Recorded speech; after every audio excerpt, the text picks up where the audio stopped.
Ssetteeserezo y'eggwanga lyattu wano Uganda mu Kampala olunaku olw'eggulo yasobodde okuba ng'ekola ennongoosereza mu tteeka ly'ebisiyaga oluvannyuma lw'omukulembeze w'eggwanga Yoweri Kaguta Museveni okulikomyawo mu paalamenti ng'agamba nti ekyamazima waliwo ebyetaaga okutunulwamu eriiso ejjogi. Amannyamuzigo Alhaji Abdul Mnyami Shafik Lwanga ogamba otya munywanyi kansule nti enkuyege zikyakubira enduulu. Wadde nga waliwo enkyukakyuka nnyingi ezasobodde okubeera nga zikolebwa, tewali kyama nnyo kyasobodde kubeera nga kikyuka mu bbago eryayisibwa mu Maaci w'omwaka 2023 era bingi ebisobodde okuba nga bikomyawo wadde ng'ebimu byasobodde okuba nga bikolebwamu ennongoosereza naye byagenza okuba nga bikomekkereza ng'ate Deputy Attorney General ye agobeddwa mu paalamenti. Ebimu ku byasobodde okubeera nga bitunulwamu wamu n'okukyusaamu abadde okuttibwa singa omuntu asangibwa akola ekikolwa eky'okusiyaga, okusibibwa emyaka 2 singa osangibwa ng'obunya omuze guno oba mu lulimi olunnyannyimbe kye bayita promoting. Abakkiriza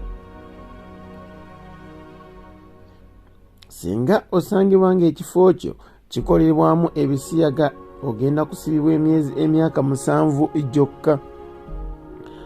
Abo abagaana okuloopa bwe basanze nga basiyaga nabo bagenda kubeera nga basibibwa emyaka 5 oba okusasula emiliyoni 10 sinakindi okukola byombiriri.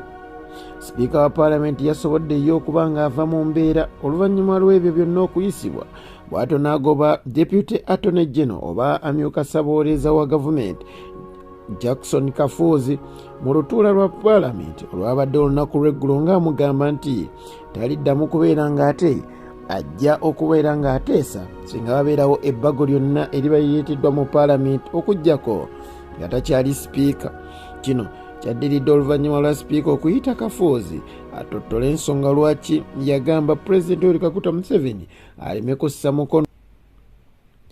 Kafuuzi yasobodde okubeera nga ajja bw'atyo asobole okubeera ng'abuulira paalamenti ddala biki ebyaliwo, bw'atyo yasobodde okubeera nga yeetondera abaabaddewo mu lutuula luno ng'abagamba nti ekyamazima kino nakikola naye nkimanyi nti bangi ku mmwe kyasobodde okubeera nga kibanyiga.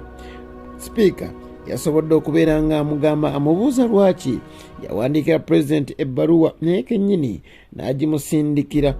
Bw'atyo Kafuuzi yasobodde okubeera ng'agamba sipiika asirike abeereko by'ayogera. Kino kyatabudde Amongo era bw'atyo n'atabuka nga alumiddwa ennumba, n'amulagira okutuula mbagirawo era n'amukakasa nti mu paalamenti sipiika ali omu yekka era nga yeye kennyini Anita Amongi.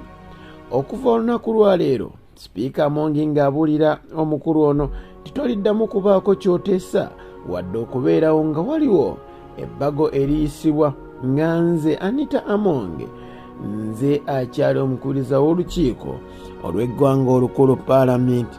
Omukama akunkoomere ebyo n'ebirala tujja bikuleetera